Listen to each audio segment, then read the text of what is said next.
Doctor ಕೊಡೋ ಮೆಡಿಸಿನ್ಗಿಂತ ನೀನ್ ಹೇಳಿದ ಐ ಲವ್ ಯು ಅನ್ನೋ ಸೆಂಟೆನ್ಸ್ಗೆ ಪವರ್ ಜಾಸ್ತಿ. ಆ ಮಾತೆ ಈಗ ಆಕಾಶ್ ಜೀವ ಕಾಪಾಡಿದ್ದು. ಆಕಾಶ್ ಅವಸರಪಟ್ಟು ಇಂಥ ನಿರ್ಧಾರ ತಗೋತಾನಂತ ನನಗ್ ಗೊತ್ತಿರ್ಲಿಲ್ಲ. ಏನ್ ಮಾಡೋದು, ಅದೇ ಲವ್. ಓಕೆ ಅಂತ ಹೇಳಿದ್ರೆ ಎಂಥ ಮುಟ್ಟಾಳನ್ನು ಬುದ್ಧಿವಂತನಾಗ್ ಮಾಡ್ಬಿಡತ್ತೆ. ಅದೇ ಓಕೆ ಅಂತ ಹೇಳಿಲ್ಲ ಅಂದ್ರೆ ಎಂಥ ಬುದ್ಧಿವಂತನು ಮುಟ್ಟಾಳನಾಗ್ ಮಾಡ್ಬಿಡತ್ತೆ. ಸಾರಿ ರಾಣಿ. ಯಾಕೆ? ಆಕಾಶ್ ವಿಷ ಕುಡ್ದ್ಬಿಟ್ನಲ್ಲ ಅಂತ ನಾವೆಲ್ರೂ ಬಾಯಿಗೆ ಬಂದಾಗ ನಿನಗ್ ಬೈದ್ಬಿಟ್ವಿ. ಆಕಾಶನ್ ಮೇಲೆ ಅಕ್ರೆಯಿಂದ ತಾನೇ ನೀವು ನನಗ್ ಬೈದಿದ್ದು. ಇಟ್ಸ್ ಓಕೆ ಕಣೆ. ನೀವು ಆ ರೀತಿ ನನ್ನನ್ನ ಬೈದೇ ಇದ್ದಿದ್ರೆ ನಾನ್ ನನ್ನ ಲವ್ನ ಹೇಳ್ತಾ ಇರ್ಲಿಲ್ಲ. ಎನಿಹೌ, ನೀನ್ ಆಕಾಶ್ ಜೀವನ ಕಾಪಾಡಿದ್ದಕ್ಕೆ ನಮ್ ಫ್ರೆಂಡ್ಸ್ ಪರವಾಗಿ ಮತ್ತೆ ನನ್ ಪರವಾಗಿ ಥ್ಯಾಂಕ್ಸ್ ಅಂಡ್ ಕಂಗ್ರ್ಯಾಚುಲೇಷನ್ಸ್. ಆಕಾಶ್ ವಿಷಯದಲ್ಲಿ ಒಂದ್ ಕಡೆ ಸಂತೋಷ ಇದ್ರು, ಇನ್ನೊಂದ್ ಕಡೆ ನನಗ್ ತುಂಬಾ ಭಯ ಆಗ್ತಾ ಇದೆ ಕಣೆ. ಲವ್ ಮಾಡ್ದವ್ರೆಲ್ರಿಗೂ ಆರಂಭದಲ್ಲಿ ಇದೇ ರೀತಿ ಭಯ ಆಗ್ತಾ ಇರುತ್ತೆ ಕಣೆ. ಆಮೇಲೆ ಹೋಗ್ತಾ ಹೋಗ್ತಾ ಎಲ್ಲ ಸರಿ ಹೋಗುತ್ತೆ. ನೀನೇನು ಚಿಂತೆ ಮಾಡ್ಬೇಡ, ಸರಿನಾ? ಅಯ್ಯೋ, ನಿನಗೆ ಅರ್ಥ ಆಗ್ತಾ ಇಲ್ಲ ಕಣೆ. ನಮ್ಮ ಅಣ್ಣ ನನ್ನ ಮೇಲೆ ತುಂಬಾ ನಂಬಿಕೆ ಇಟ್ಕೊಂಡಿದ್ದಾರೆ. ನಾನು ಚೆನ್ನಾಗಿ ಓದಿ ದೊಡ್ಡ ವಿದ್ಯಾವಂತೆಯಾಗಿ ಒಳ್ಳೆ ಕೆಲ್ಸಕ್ಕೆ ಸೇರ್ಕೋಬೇಕು ಅನ್ನೋದೇ ನಮ್ಮ ಅಣ್ಣನ ಆಸೆ ಕಣೆ. ಅಷ್ಟೇ ಅಲ್ಲ, ನಾನು ಈ ರೀತಿ ಪ್ರೀತಿ ಪ್ರೇಮಕ್ಕೆ ಬೀಳೋದಿಲ್ಲ ಅಂತ ನಮ್ಮ ಅಣ್ಣ ನಂಬಿಕೆ ಇಟ್ಕೊಂಡಿದ್ದಾರೆ. ಎಲ್ಲದಕ್ಕಿಂತ ಹೆಚ್ಚಾಗಿ ನಾನು ನಮ್ಮ ಅಣ್ಣ ನಮ್ಮ ಅತ್ತಿಗೆಗೆ ಹೇಳಿದೆ, ಇಲ್ಲಿವರೆಗೂ ಯಾವ ನಿರ್ಧಾರನೂ ತಗೊಂಡೋಳಲ್ಲ ನಾನು. ಆದರೆ ಇವತ್ತು ನನ್ನ ಬದುಕನ್ನ ನಿರ್ಧಾರ ಮಾಡೋ ತೀರ್ಮಾನನ ನಮ್ಮ ಅಣ್ಣನ ಒಪ್ಪಿಗೆ ಇಲ್ಲದೆ ಮಾಡಿದ್ದೀನಿ. ಏನೇ ಮಾತಾಡ್ತಿದ್ಯಾ? ನಿಮ್ಮ ಅಣ್ಣನ್ ಪರ್ಮಿಷನ್ ತಗೊಂಡ್ ಲವ್ ಮಾಡಕ್ಕಾಗತ್ತಾ? ಅಥವಾ ಲವ್ ಮಾಡ್ತೀನಿ ಅಂತ ಹೇಳಿದ್ರೆ ಯಾರ ಅಣ್ಣ ತಾನೇ ಪರ್ಮಿಷನ್ ಕೊಡ್ತಾರೆ ಹೇಳು? ಬೇರೆಯವ್ರ ಅಣ್ಣನ ಬಗ್ಗೆ ನನಗೆ ಗೊತ್ತಿಲ್ಲ, ಆದ್ರೆ ನಮ್ಮ ಅಣ್ಣನ ಬಗ್ಗೆ ನನಗೆ ಚೆನ್ನಾಗಿ ಗೊತ್ತಿದೆ. ಎಂಥ ಪರಿಸ್ಥಿತಿಯಲ್ಲಿ ನಾನು ಇಂಥ ನಿರ್ಧಾರ ಮಾಡಿದ್ದೀನಿ ಅಂತ ಬಿಡಿಸಿ ಹೇಳಿದ್ರೆ ಅವ್ರು ಖಂಡಿತ ಅರ್ಥ ಮಾಡ್ಕೋತಾರೆ. ಇದರಿಂದ ನನ್ನ ಮುಂದಿನ ಎಜುಕೇಶನ್ಗೆ ಯಾವುದೇ ತೊಂದರೆ ಆಗಲ್ಲ ಅಂತ ಮಾತು ಕೊಟ್ಟು ಅವರಿಂದ ಒಪ್ಪಿಗೆ ಪಡ್ಕೋತೀನಿ. ಆಗ್ಲೇ ನನಗೆ ನೆಮ್ಮದಿ ಆಗೋದು. ನಿಮ್ಮ ಅಣ್ಣನ ಮೇಲೆ ನೀನ್ ಇಟ್ಟಿರೋ ನಂಬಿಕೆ ನೋಡ್ತಾ ಇದ್ರೆ ಆಶ್ಚರ್ಯನೂ ಆಗ್ತಿದೆ, ಸಂತೋಷನೂ ಆಗ್ತಿದೆ. ನಿನ್ ನಂಬಿಕೆ ಸುಳ್ಳಾಗಲ್ಲ. All the best. ಥ್ಯಾಂಕ್ಸ್ ಕಣೆ.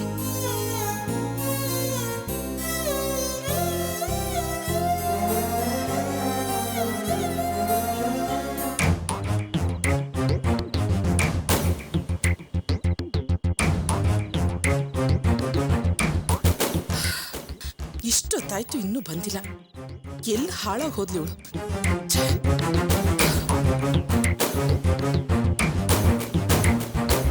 ಬರ್ತಾ ಬರ್ತಾ ಅತಿ ಆಯ್ತು ಇವಳ್ದು. ಎಲ್ಲ ಇವನ್ ಕೊಡೋ ಸದ್ರನೇ ಅಲ್ಲ. ಇಷ್ಟೊತ್ತಾದ್ರೂ ಹೆಣ್ಮಗಳು ಮನೆಗೆ ಬರ್ಲಿಲ್ಲ ಅಂದ್ರೆ ಏನ್ ಅರ್ಥ? ಲೇಟ್ ಆದ್ರೆ ಫೋನ್ ಮಾಡೋ ಅಂತ ಅವತ್ತೇ ಹೇಳಿದೀನಿ. ಫೋನು ಮಾಡ್ಲಿಲ್ಲ, ಬರ್ಲೂ ಇಲ್ಲ. ಎಲ್ಲಿ ಹಾಳಾಗಿ ಹೋದ್ಲಪ್ಪ ಇವಳು.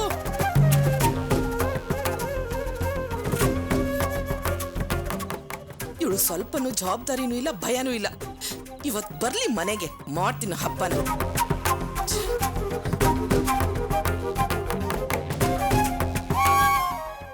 ಮನೆಯವ್ರು ಗಾಬರಿ ಆಗ್ತಾರೆ ಅನ್ನೋ ಚಿಂತೆ ಏನಾದ್ರೂ ಇದೆ ಇವಳಿಗೆ? ಬರ್ತಾ ಬರ್ತಾ ಕೊಬ್ಬು ಜಾಸ್ತಿ ಆಗಿದೆ. ಇವತ್ ಬರ್ಲಿ ಅವಳು ಮನೆಗೆ.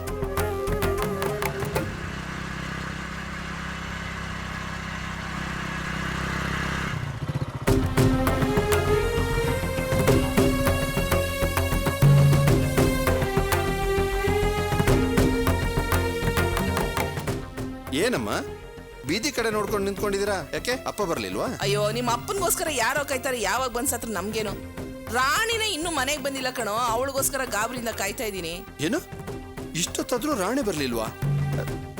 ಸಂಜೆ ಬರೋ ತಡ ಆಗುತ್ತೆ ಅಂತ ಏನಾದ್ರು ಹೇಳಿ ಹೋಗಿದ್ದಾಳಮ್ಮ? ಏನು ಹೇಳಲಿಲ್ಲ ಕಣೋ. ಒಂದ್ ಫೋನು ಮಾಡಿಲ್ಲ ಅವಳು. ಹೋಗ್ಲಿ ಬಿಡಮ್ಮ, ಎಲ್ಲೋ ಫ್ರೆಂಡ್ ಮನೆಗೆ ಹೋಗಿರ್ತಾಳೆ, ಅದಕ್ಕೆ ಬರೋ ತಡ ಆಯ್ತು ಅನ್ಸುತ್ತೆ. ಬರ್ತಾಳೆ ಬಿಡಿ, ನೀವೇನು ಗಾಬರಿ ಆಗ್ಬಿಡಿ. ಹಾಗಲ್ಲ ಕಣೋ ರಮೇಶ, ನಾನು ಸ್ವಲ್ಪ ದಿನದಿಂದ ಗಮನಿಸ್ತಾ ಇದ್ದೀನಿ. ಅವಳ ನಡವಳಿಕೆನೆ ಸರಿ ಇಲ್ಲ. ಅದೇ ನನ್ನ ಚಿಂತೆ ಆಗಿರೋದು. ಏನಮ್ಮ ಹೇಳ್ತಾ ಇದ್ದೀರಿ ನೀವು? ಹೌದು ಕಣೋ, ಅವತ್ತು ಕಾಲೇಜಿಂದ ಲೇಟ್ ಆಗಿ ಬಂದ್ಲು. ಯಾಕೆ ಅಂತ ಕೇಳಿದಿಕ್ಕೆ ಅದೇನೋ ನನ್ನ ಫ್ರೆಂಡ್ಸ್ಗಳ ಜೊತೆನಲ್ಲಿ ಅದೇನು ಇಂಗ್ಲಿಷಲ್ಲಿ ಹೇಳಿದ್ಲು ಕಣೋ, ಪುಡ್ಡು ಗಿಡ್ಡು. ಅದೇನೋ ಅರ್ಥ ಆಗ್ಲಿಲ್ಲ, ಸುಮ್ಮನೆ ಆಗ್ಬಿಟ್ಟೆ. ಹಾಗೇನಾದ್ರೂ ಒಂದ್ ವೇಳೆ ಲೇಟ್ ಆಯ್ತು ಅಂದ್ರೆ ಫೋನ್ ಮಾಡಿ ಹೇಳು ಅಂತ ಹೇಳಿದೀನಿ ಕಣೋ. ಇವಳು ಹೀಗೆ ಮಾಡಿದಾಳಲ್ಲ, ಏನೋ ಅರ್ಥ ಆಗದ್ರೆ. ನೋಡೋ ರಮೇಶ, ಅವಳು ಬಂದ್ಮೇಲೆ ಸರಿಯಾಗಿ ವಿಚಾರಿಸ್ಕೊ. ಅಮ್ಮ, ಏನ್ ಹೇಳ್ತಾ ಇದ್ದೀರಾ ನೀವು? ನಿಮ್ಗೆ ರಾಣಿ ಮೇಲೆ ನಂಬಿಕೆ ಇಲ್ವಾ? ನೀವು ಸಂದೇಹ ಪಡ್ತಾ ಇದ್ದೀರಾ? ಇಲ್ಲ ಕಣೋ ರಮೇಶ, ನಾನು ಅವಳ ಮೇಲೆ ಸಂದೇಹ ಪಡ್ತಾ ಇಲ್ಲ. ನಮ್ ರಾಣಿ ಬಗ್ಗೆ ನನಗೆ ನಂಬಿಕೆ ಇದೆ ಕಣೋ. ಆದ್ರೆ ಅವಳ ವಯಸ್ಸು, ಅವಳ ಫ್ರೆಂಡ್ಸ್ಗಳ ಬಗ್ಗೆ ನನಗೆ ನಂಬಿಕೆ ಬರ್ತಾ ಇಲ್ಲ. ಹೌದು ರೀ, ಅತ್ತೆ ಹೇಳ್ತಿರೋದು ಸರಿನೇ. ನಿನ್ನೆ ರಾತ್ರಿ ಎಲ್ರೂ ಮಲಗಿರುವಾಗ ರಾಣಿ ಎದ್ದೋಗಿ ಯಾರಿಗೋ ಫೋನ್ ಮಾಡಿ ಮಾತಾಡ್ತಿದ್ಲು. ಆಕಾಶ್ ಹೇಗಿದ್ದಾನೆ ಅಂತೆಲ್ಲ ಕೇಳಿ ಅಳ್ತಾ ಇದ್ಲು. ನನ್ಗೆ ಎಚ್ಚರಾಗಿ ಎದ್ದೋಗಿ ಗಮನಿಸ್ದೆ. ಮಧ್ಯರಾತ್ರಿಲಿ ಆಕಾಶ್ ಬಗ್ಗೆ ಕೇಳೋ ಅಂಥದ್ದು ಏನಿತ್ತು? ನನ್ಗೇನೋ ಅವರಿಬ್ರ ಮಧ್ಯೆ ಏನೋ ಇದೆ ಅಂತ ಅನುಮಾನ. ಅರ್ಚನಾ, ಏನ್ ಮಾತಾಡ್ತಿದ್ಯಾ ನೀನು? ರಾಣಿ ಮೊನ್ನೆನೇ ಹೇಳಿಲ್ವಾ ಅವರೆಲ್ಲರೂ ನನ್ನ ಫ್ರೆಂಡ್ಸು ಅಂತ? ಅದೇ ದೃಷ್ಟಿಲಿ ಫೋನಲ್ಲಿ ಮಾತಾಡಿರ್ಬೋದಪ್ಪ. ಹಾಗಾದ್ರೆ ಅವಳು ಯಾಕೆ ಎಲ್ರೂ ಮಲ್ಗಿರ್ಬೇಕಾದ್ರೆ ಕದ್ದು ಹೋಗಿ ಒಬ್ಳೆ ಫೋನ್ ಮಾಡಿ ಮಾತಾಡ್ಬೇಕಾಗಿತ್ತು? ಎಲ್ರ ಮುಂದೆನೂ ಮಾತಾಡ್ಬೋದಿತ್ತಲ್ಲ.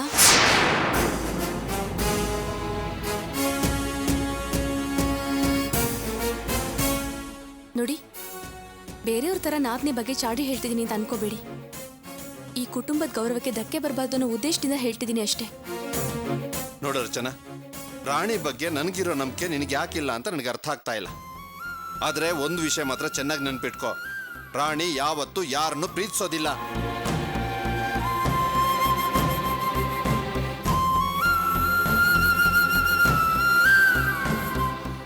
ಹಾಗೊಂದು ವೇಳೆ ನನ್ನ ನಂಬಿಕೆಯನ್ನು ಮೀರಿ ಅವಳು ಯಾರನ್ನಾದ್ರೂ ಪ್ರೀತಿಸ್ಲು ಅನ್ನೋದು ನನಗೆ ಗೊತ್ತಾದ್ರೆ ಆ ಕ್ಷಣನೇ ನನ್ನ ದೇಹದಲ್ಲಿ ಉಸಿರಿರೋದಿಲ್ಲ.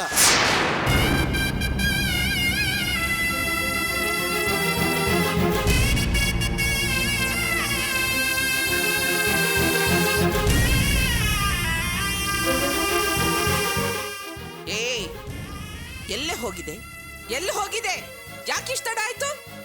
ಅಮ್ಮ, ಫ್ರೆಂಡ್ಸ್ಗಳ ಜೊತೆ ಹೊರಗಡೆ ಹೋಗಿದ್ದೆ. ತೆಗೆದ್ ಬಿಟ್ಟ ಅಲ್ಲೆಲ್ಲ ಉದ್ರೋಗ್ಬೇಕು ನೋಡು. ಫ್ರೆಂಡ್ಸ್ಗಳ ಜೊತೆ ಹೊರಗಡೆ ಹೋಗಿದ್ಲಂತೆ. ಅಲ್ಲ ಕಡೆ, ಅವತ್ತೇನೋ ಹೊರಗಡೆ ಹೋಗಿದೆ. ಯಾಕೆ ಅಂತ ಕೇಳಿದಕ್ಕೆ ಫ್ರೆಂಡ್ಸ್ ಜೊತೆ ಹೊರಗಡೆ ಹೋಗಿದೆ ಅಂದೆ. ಇವತ್ತು ಯಾಕೆ ತಡ ಅಂತ ಕೇಳಿದ್ರೆ ಫ್ರೆಂಡ್ಸ್ಗಳ ಜೊತೆ ಹೊರಗಡೆ ಹೋಗಿದೆ ಅಂತಿದ್ಯಾ? ಏನೇ ತಿಳ್ಕೊಂಡಿದ್ಯಾ ನಿನ್ ಮನ್ಸಲ್ಲಿ ನೀನು? ರಾಣಿ, ನಿನಗೂ ಆಕಾಶ್ಗೂ ಮಧ್ಯೆ ಏನೋ ಇದೆ. ಅದಕ್ಕೆ ನೀನು ತಡರಾತ್ರಿ ಎದ್ದು ಫೋನ್ ಮಾಡಿ ಅವನ ಹತ್ರ ಮಾತಾಡ್ತಾ ಇದ್ದೆ ಅಂತ ನಿಮ್ಮ ಅತ್ತಿಗೆ ಹೇಳ್ತಾ ಇದ್ದಾಳೆ. ನಿಜ ಏನು ಅಂತ ನೀನೇ ಹೇಳಮ್ಮ.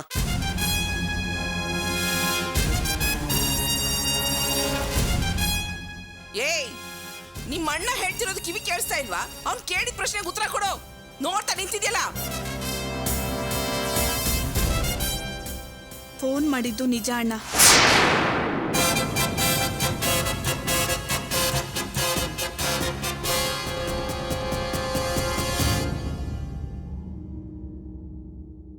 ಆದ್ರೆ ಅದಕ್ಕೆ ಹೇಳ್ತಿರೋ ಹಾಗೆ ನನಗೂ ಆಕಾಶ್ಗೂ ಯಾವ ಸಂಬಂಧನೂ ಇಲ್ಲ.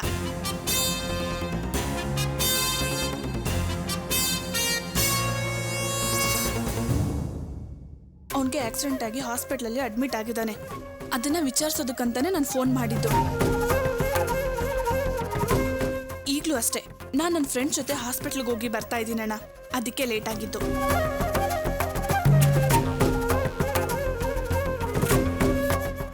ಅಣ್ಣ, ಆಕಾಶ್ ನನ್ನ ಫ್ರೆಂಡ್ ಅಣ್ಣ. ನನ್ನ ಜೊತೆ ಓದ್ತಾ ಇರೋನು. ಅದೊಂದೇ ಕಾರಣಕ್ಕೆ ನಾನು ಅವನ ಹಾಸ್ಪಿಟ್ಲಿಗೆ ಹೋಗಿ ನೋಡ್ಕೊಂಬಂದಿದ್ದು. ಬೇರೆ ಯಾವ ಕಾರಣನೂ ಇಲ್ಲ ಅಣ್ಣ. ಕೇಳಿಸ್ಕೊಂಡೆ ತಾನೆ? ಇವಳು ನನ್ನ ತಂಗಿ. ನನ್ನ ತಂಗಿ ಮೇಲೆ ನನಗೆ ನಂಬಿಕೆ ಇದೆ. ನೀನು ಮೊದಲು ನಿನ್ನ ದೃಷ್ಟಿನ ಬದಲಾಯಿಸ್ಕೋ.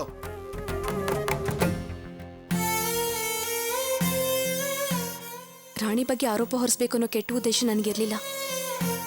ನೀವು ನನ್ನ ಬಗ್ಗೆ ತಪ್ಪಾಗಿ ತಿಳ್ಕೊಂಡಿದ್ರೆ ದಯವಿಟ್ಟು ನನ್ನ ಕ್ಷಮಿಸ್ಬಿಡಿ.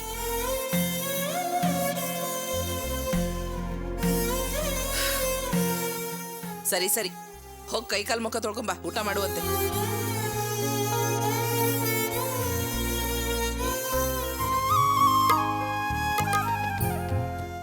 ಏನ್ ಹೇಳ್ತಿದ್ಯಾ ಕಾವ್ಯ? ನಮ್ಮಣ್ಣ ಪ್ರಿಯನ್ ಲವ್ ವಿಷಯ ಕೇಳಿ ಮಾವ ಟೆನ್ಷನ್ ಮಾಡ್ಕೊಳ್ಳಿಲ್ವಾ? ಅಪ್ಪ ಟೆನ್ಷನ್ ಮಾಡ್ಕೊಂಡು ಕೋಪದಿಂದ ನನಗೆ ಬೈತಾರೆ ಅನ್ಕೊಂಡೆ. ತುಂಬಾ ಭಯದಿಂದ ಪ್ರಿಯನ್ ವಿಷಯನ ಅಪ್ಪನ ಹತ್ರ ಹೇಳ್ದೆ. ಆದ್ರೆ ಅಪ್ಪ ಕೋಪನೂ ಮಾಡ್ಕೊಳ್ಳಿಲ್ಲ, ಟೆನ್ಷನ್ ಮಾಡ್ಕೊಳ್ಳಿಲ್ಲ. ತುಂಬಾ ತಾಳ್ಮೆಯಿಂದನೇ ನನ್ನ ಮಾತನ್ನ ಕೇಳಿಸ್ಕೊಂಡ್ರು. ಅಷ್ಟೇ ಅಲ್ಲ, ಸಮಯ ನೋಡ್ಕೊಂಡು ನಾನೇ ಈ ವಿಷಯನ ಮನೆಯವ್ರ ಹತ್ರ ಮಾತಾಡ್ತೀನಿ, ಅಲ್ಲಿವರೆಗೂ ನೀನ್ ಯಾರ ಹತ್ರನೂ ಹೇಳ್ಬೇಡ ಅಂತ ಹೇಳಿದ್ರು. ಹಾಗಾದ್ರೆ ಮಾವ ಇಂಡೈರೆಕ್ಟ್ ಆಗಿ ಪ್ರಿಯನ್ ಲವ್ನ ಒಪ್ಕೊಂಡಿದ್ದಾರೆ ಅಂತ ಅರ್ಥ ತಾನೆ? ಹೌದು ಅದ್ಕೆ. ಇಲ್ಲ ಅಂದಿದ್ರೆ ಅಪ್ಪ ಆಗ್ಲೇ ಬೇಡ ಅಂತ ಹೇಳಿರ್ತಿದ್ರು. ಈ ವಿಷಯನ ಮನೇಲಿ ಹೇಗ್ ಹೇಳೋದು ಅಂತ ನಾನು ಅದ್ಕೆ ತುಂಬಾ ಭಯ ಪಡ್ತಿದ್ವಿ. ಹೇಗೋ ಅಪ್ಪನ ಹತ್ರ ನೀನ್ ಹೇಳಿದ್ಯಲ್ಲ, ಅವರೇ ಎಲ್ಲ ನೋಡ್ಕೋತಾರೆ. ಅಪ್ಪ ಒಳ್ಳೆ ನಿರ್ಧಾರ ತಗೋತಾರೆ ಅಂತ ನನಗ್ ನಂಬಿಕೆ ಇದೆ. ಹೌದು, ನಿಮ್ಮಪ್ಪ ನಿಮ್ಮ ಅಮ್ಮನ ತರ ದುಡ್ಕೋದು ಇಲ್ಲ, ಹಠನೂ ಮಾಡೋದಿಲ್ಲ. ಯಾವುದೇ ಒಂದು ವಿಷಯ ಆದ್ರೂ 1 ಸಲ ಅಲ್ಲ 10 ಸಲ ಯೋಚನೆ ಮಾಡಿ ನಿರ್ಧಾರ ತಗೋತಾರೆ. ಕಾವ್ಯ, ಅಪ್ಪನ ಹತ್ರ ಈ ವಿಷಯ ಹೇಳಿದ್ದಕ್ಕೆ ತುಂಬಾ ಥ್ಯಾಂಕ್ಸ್.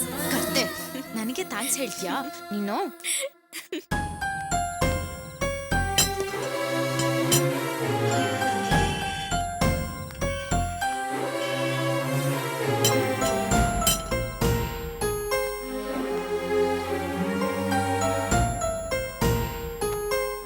ಪಾರ್ವತಿ, ಬಂದೆ ತಗೊಳ್ಳಿ. ಯಾಕಿಷ್ಟು ತಡ ಮಾಡಿಬಿಟ್ರಿ? ತುಂಬಾ ಕೆಲಸ ಇತ್ತಾ? ಹಾ, ಒಂದು ಮುಖ್ಯವಾದ ವಿಷಯ ಇತ್ತು, ಹೊರಗಡೆ ಹೋಗಿದ್ದೆ. ನೋಡು, ವಿನೋದ್ ಹತ್ರನೂ ಒಂದು ಮುಖ್ಯವಾದ ವಿಷಯ ಮಾತಾಡಬೇಕು. ಅವನನ್ನು ಕರಿ. ಏನ್ ವಿಷಯ? ಕರಿ ಅಂತ ಹೇಳ್ತಿದ್ದೀನಲ್ಲ, ತಗೋ. ಏ ಪ್ರಿಯಾ, ನೀನ್ ವಿಷಯ ಮಾತಾಡೋದಕ್ಕೆ ನಿಮ್ಮಪ್ಪ ನಿಮ್ಮ ಅಣ್ಣನ್ ಕರೀತಿದ್ದಾರೆ ಅಂತ ಅನ್ಸುತ್ತೆ. ವಿನೋದ, ವಿನೋದ, ಏನಮ್ಮ? ನಿಮ್ಮಪ್ಪ ಕರೀತಿದ್ದಾರೆ, ಬಾಪ. ಹಾ, ಬಂದೆಮ್ಮ. ಬೇಗ ಬಾ. ಸರಿ.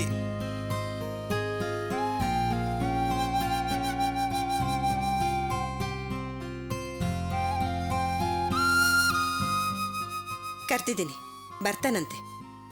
ಸರಿ, ಜಯಂತಿ, ಪ್ರಿಯಾ, ಕಾವ್ಯ ಎಲ್ಲ ಇದ್ದಾರಾ? ಇದಾರೆ. ಅವ್ರನ್ನು ಕರಿ. ಯಾಕೆಲ್ರನ್ನೂ ಕರಿತಾ ಇದ್ದೀರಾ? ಏನ್ ವಿಷಯ? ನೀನು ಮೊದಲು ಅವ್ರನ್ನ ಕರಿ, ಆಮೇಲೆಲ್ಲ ಹೇಳ್ತೀನಿ. ಸರಿ. ಪ್ರಿಯಾ, ಕಾವ್ಯ, ಜಯಂತಿ, ಅಪ್ಪ ಕರಿತಾ ಇದ್ದಾರೆ, ಬೇಗ ಬನ್ರೆ. ಬರ್ತಿದೀವಮ್ಮ. ಏ ಪ್ರಿಯಾ, ನಿನ್ ವಿಷಯನೇ ಮಾತಾಡೋದಕ್ಕೆ ಕರಿತಿದ್ದಾರೆ ಅನ್ಸುತ್ತೆ. ಒಟ್ನಲ್ಲಿ ನಿನ್ ರೂಟ್ ಕ್ಲಿಯರ್. ಬಾ ಬಾ ಬಾ, ಬೇಗ ಬಾ.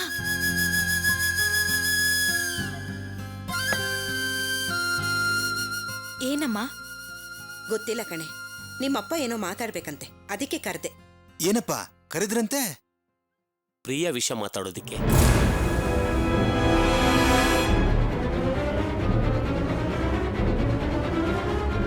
ಮುಂದಿನ ವಾರದಲ್ಲಿ ಒಂದು ಒಳ್ಳೆ ದಿನ ನೋಡಿಕೊಂಡು ಪ್ರಿಯನ್ನ ಹೆಣ್ಣು ನೋಡೋದಿಕ್ಕೆ ಬನ್ನಿ ಅಂತ ಗಂಡಿನ ಮನೆಯವ್ರಿಗೆ ಫೋನ್ ಮಾಡಿ ಹೇಳಿದ್ದೀನಪ್ಪ.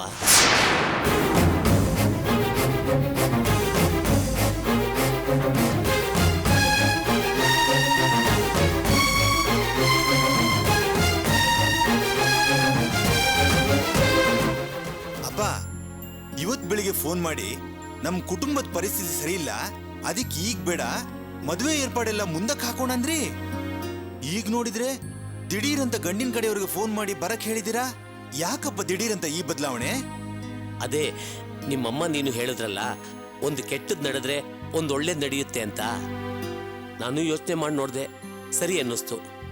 ಅದಕ್ಕೆ ಗಂಡಿನ ಮನೆಯವ್ರಿಗೆ ತಕ್ಷಣ ಫೋನ್ ಮಾಡಿ ಹೇಳ್ಬಿಟ್ಟೆ.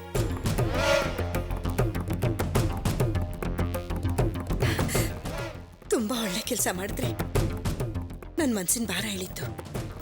ಅಪ್ಪ ರೀ, ಗಂಡಿನ ಮನೆಯವ್ರಿಗೆ ಇದೇ ತಿಂಗಳು ಒಳ್ಳೆ ದಿನ ನೋಡಿ ನಿಶ್ಚಿತಾರ್ಥ ಮಾಡ್ಬಿಡೋಣ ಅಂತ ಹೇಳೋಣ. ಪ್ರಿಯಾ ಓದ್ ಮುಗಿದ್ಮೇಲೆ ಅವಳ ಮದುವೆ ಮಾಡ್ಬಿಡೋಣ. ಹಾಗೆ ಆಗ್ಲಿ ಪಾರ್ವತಿ. ಅಪ್ಪ ಅಪ್ಪ,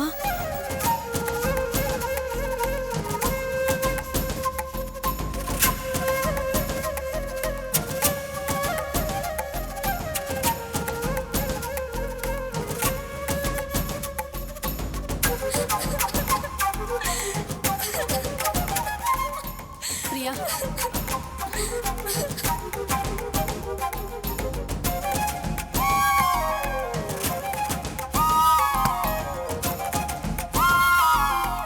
ಅಪ್ಪ, ಏನಮ್ಮ?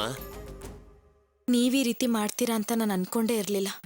ಪ್ರಿಯಾ ದೀನನ್ ಪ್ರೀತಿ ಮಾಡ್ತಾಳೆ ಅಂತ ನಾನು ಅನ್ಕೊಂಡಿರ್ಲಿಲ್ಲ. ನೀವು ದುಡುಕ್ ಬಿಟ್ರಿ ಅಪ್ಪ.